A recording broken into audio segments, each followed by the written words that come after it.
மது, புகை உடல் நலத்திற்கு தீங்கானது. நன்றி. தமிழ் மக்களுக்கும் ஆன்மீக அன்பர்களுக்கும் அன்பான வணக்கங்கள். இன்றைய காணொலியில் மூலாதார சக்கரத்திலிருந்து சுவாதிஷ்டான சக்கரத்துக்கு எப்படி குண்டலினி சக்தி பயணப்படும் அப்படின்றத பற்றி இன்னைக்கு காணொலி. ஏற்கனவே நம்ம பேசியிருந்த காணொலியில் குண்டலினி சக்தினா என்னன்னு ஒரு காணொலி போட்டிருந்தோம். மூலாதாரம்னா என்னன்னு ஒரு காணொலி போட்டிருந்தோம். மூலாதாரம்னா நம்மளுடைய சுவாச காற்று தான் மூலாதாரம். அந்த சுவாச காற்று எப்படி குண்டலினி சக்தியை கொண்டு போய் சகசிராரத்துக்கு கொண்டு போகும் அப்படின்றத பற்றி தான் இந்த காணொலி. அதில் படிப்படியாக ஒரு சக்கரமாக பார்த்துட்டு வரோம். இன்னைக்கு மூலாதார சக்கரத்திலிருந்து சுவாதிஷ்டான சக்கரத்துக்கு எப்படி அந்த குண்டலினி சக்தியை பயணிக்க வைப்பது அப்படின்றத பற்றி பார்க்கலாம். குண்டலினி சக்தி மலம், சத்து, இந்திரியம், இந்திரியத்துக்கு அப்புறமா உருவாகிறது தான் குண்டலினி சக்தி. அந்த குண்டலினி சக்தியோட எது சேரணும்? அந்த தனஞ்சயன்ற வாசி சேர்ந்து பயணிக்கணும். அப்பதான் அது யோகம். புரியுதுங்களா? இப்போ இந்த தனஞ்சயன்ற அந்த வாசி என்ன வேலையை செஞ்சுக்கிட்டு இருக்கு? மூலாதாரத்துல இருந்து நாம சாப்பிட்றோம், தூங்குறோம், வேலை செய்கிறோம். இப்படி இது இயல்பான இந்த நிலை தொடர்ச்சுன்னா மூலாதாரத்திலிருந்து சுவாதிஷ்டானத்துக்கு குண்டலினி சக்தி பயணிக்காது. புரியுதுங்களா? இதை விட எக்ஸ்ட்ரா ஒரு அறிவு வேணும். அதிகப்படியான ஒரு அறிவு, அதிகப்படியான ஒரு திறமை இருக்கணும். அது இருந்து அந்த வேலை, அந்த குணம் வெளிப்பட்டுச்சுன்னா தான் இந்த குண்டலினி சக்தி, அதாவது தனஞ்சயன் வாயுங்கிற அந்த வாயு குண்டலினி சக்தியோட சேர்ந்து அடுத்த சக்கரத்துக்கு பயணிக்கும். இப்போ சாப்பிட்றது, தூங்குறது, வேலை செய்யறது தவிர உங்களுக்கு விளையாட்டுல எதனா ஒரு ஆர்வம் இருக்கா? எந்த விளையாட்டுல ஆர்வம் இருக்கு? அல்லது கவிதை எழுதுறது, அல்லது பாட்டு பாடுற திறமை, அல்லது வேற எதனா ஒரு கலை கத்துக்கிறது, பரதநாட்டியம், கராத்தே, யோகா, இது கூட கலை திறமை தான். இப்படி ஏதாவது ஒரு திறமை அதிகப்படியா இருந்துச்சு அப்படின்னா சராசரி மனித நிலையிலிருந்து நீங்க ஒரு படி மேல இருக்கீங்கன்னு அர்த்தம்.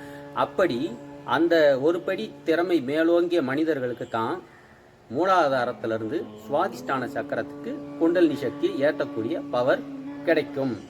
புரியுதுங்களா?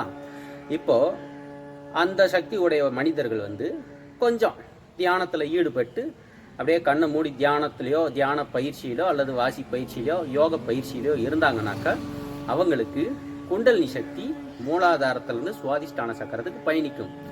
யோகம் பண்ணாம சில பேருக்கு பயணிக்கும்.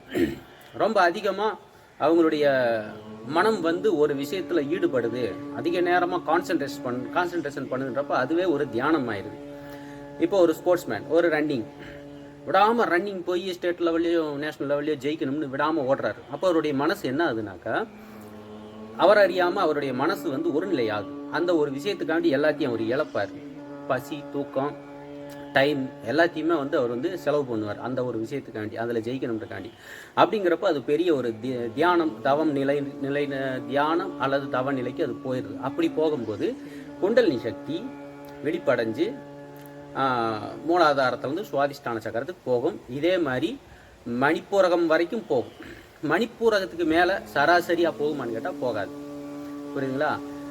மூலாதாரத்திலிருந்து மணிப்பூர சக்கரம் வரைக்கும் நம்மளுடைய திறமைக்கு தகுந்த மாதிரி, நம்மளுக்கு எக்ஸ்ட்ரா டேலண்ட் இருந்துச்சுனாக்கா அதுக்கு தகுந்த மாதிரி அந்த 3 சக்கரங்களுக்கு மட்டும் தானே பயணிக்கும். ஆனால் இது எல்லா நேரமும் கிடையாது. இது நிலையான ஒரு பயணம் கிடையாது. ஒரு குறிப்பிட்ட நேரம் ஒரு வேகம் எடுப்பாங்க. இப்போ ரன்னிங் போகும்போது ரொம்ப வேகம் எடுத்து போறாருன்னா அவருக்கு அந்த மூலாதார சக்கரம் 3 சக்கரங்களுக்கு பயணிக்கும். திருப்பி அந்த ப்ராக்டிஸை விட்டுட்டு ஓய்வு எடுக்கும்போது திருப்பி நார்மலுக்கு வந்துடும். புரியுதுங்களா?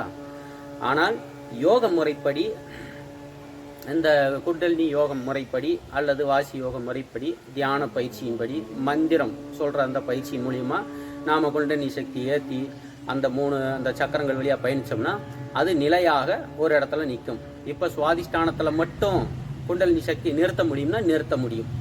அது யோகம் பண்றவங்களால மட்டும்தான் முடியும். மற்றபடி நார்மல் லைஃப்ல இருக்கிற சாதாரண மக்கள் அவங்களுடைய வேலைக்கு தகுந்த மாதிரி, அறிவுக்கு தகுந்த மாதிரி அது ஏறி இறங்குமே தவிர நிலையா ஒரு சக்கரங்கள்ல நிற்காது. புரிஞ்சுக்கிட்டீங்களா? இப்போ சுவாதிஷ்டான சக்கரத்துக்கு பயணிக்கிறதுக்கு மந்திரங்கள் மூலியமா அதை கொண்டு போக முடியும். வெறுமனே மன சங்கல்பத்தின் மூலியமா அதை கொண்டு போக முடியும்.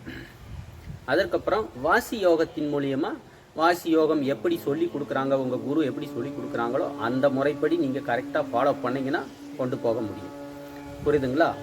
அப்படி கொண்டு போகும்போது அதற்கு இதைத்தான் செய்யணும், இதை செய்யக்கூடாது, இதைத்தான் சாப்பிடணும், இதை சாப்பிடக்கூடாது, இந்த ஒழுக்கங்களை ஃபாலோ பண்ணணும்னு அப்படி சொன்னாங்கன்னா அதை கரெக்டாக செஞ்சால் மட்டும்தான் அது அப்படி போய் நிற்கும். இல்லைன்னா அது ஒரு குறிப்பிட்ட நாள் போகும், திருப்பி டவுன் ஆகிடும்.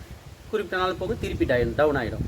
அதுக்கப்புறம் பார்த்தீங்கன்னா அவங்க சராசரி மனிதர்களோட ரொம்ப டவுன் ஆகி போய் கொஞ்சம் மனம் கலங்கி, பித்தம் கலங்கி, பைத்தியம் மாதிரி புலம்பிக்கிட்டு திரிவாங்க. இதெல்லாம் கூட இந்த பயணத்தில் ஏற்படும்.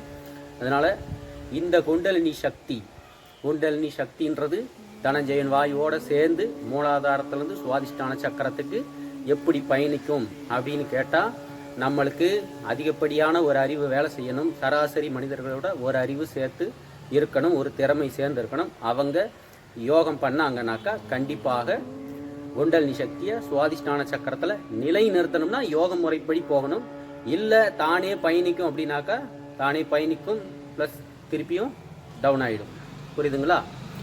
சரி, மூலாதார சக்கரத்திலிருந்து சுவாதிஷ்டான சக்கரத்துக்கு எப்படி பயணிக்கும்னு சொல்லியாச்சு. நீ அடுத்த காணொலியில் சுவாதிஷ்டானத்திலேருந்து மணிப்புரகத்துக்கு எப்படி பயணிக்கும் அப்படிங்கிறத பற்றி அடுத்த காணொலியில் சொல்கிறேன். நன்றி, வணக்கம். அகத்தியர் திருவடி போற்று.